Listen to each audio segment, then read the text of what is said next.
When a small child falls, they don't look at the wound first, they look at you. This moment was beautifully described by John Bowlby, the founder of attachment theory. A child is biologically wired to seek a secure base in their parent. This isn't a metaphor, it's neurobiology. Your face, your voice, your reaction. These are signals to your child's nervous system, danger or safe. And the exact same thing happens when they share their feelings. Most children don't shut down after one big conflict. It happens gradually. Imagine this. Your child comes to you and says, "No one played with me today." You're exhausted. It's been a long day. And you respond, "That's not a big deal. You'll find other friends." Or, "You're overthinking it. It's fine." You didn't mean to hurt them. You were trying to reduce the drama. But in that moment, their brain receives a different message.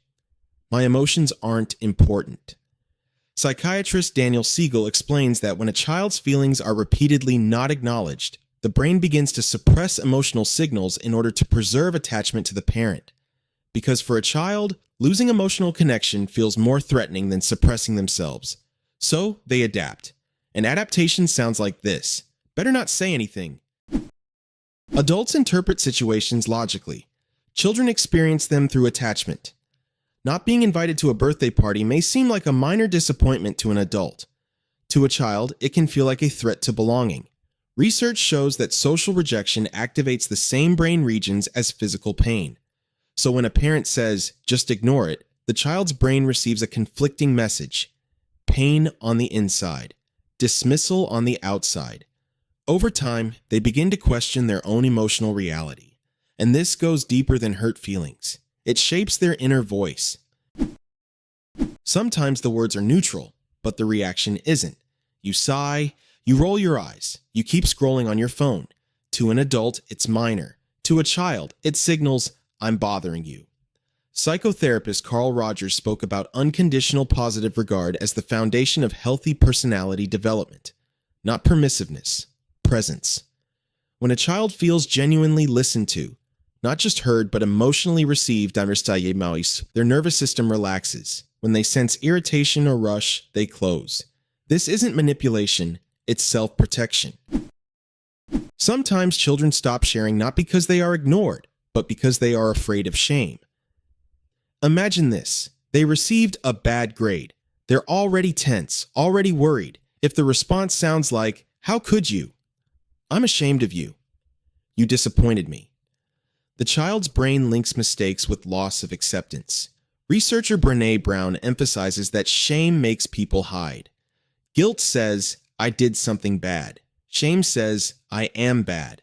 And when shame enters the relationship, children don't just hide actions. They begin hiding parts of themselves. Sometimes it all looks like care, checking homework, monitoring friendships, correcting every decision. But if every story they tell is followed by advice, correction, or control, they stop sharing to protect their autonomy. Developmental psychologist Diana Baumrind described the difference between authoritarian and authoritative parenting. Authoritarian, control without dialogue. Authoritative, boundaries with respect. Where there is no room for a child's internal world, there is no room for openness. Silence becomes protection. When a child consistently stops sharing, they learn to cope alone. They stop seeking support. They look elsewhere for understanding. Sometimes this looks like independence, but internally, the belief may form, "My emotions are my problem." In adulthood, this can show up as difficulty expressing feelings, avoidance of vulnerability, fear of being too much. And often, the root isn't trauma, it's emotional absence. Yes, and it doesn't require being a perfect mother. It requires emotional availability. Sometimes it sounds like this. Instead of, "Stop crying," try, "I can see this really hurt you." Instead of giving a lecture, "Do you want advice or do you just need me to listen?" Instead of reacting immediately, pause. The brain changes through repeated experience. Neuroplasticity works in relationships. Each time a child's feelings are acknowledged, connection strengthens.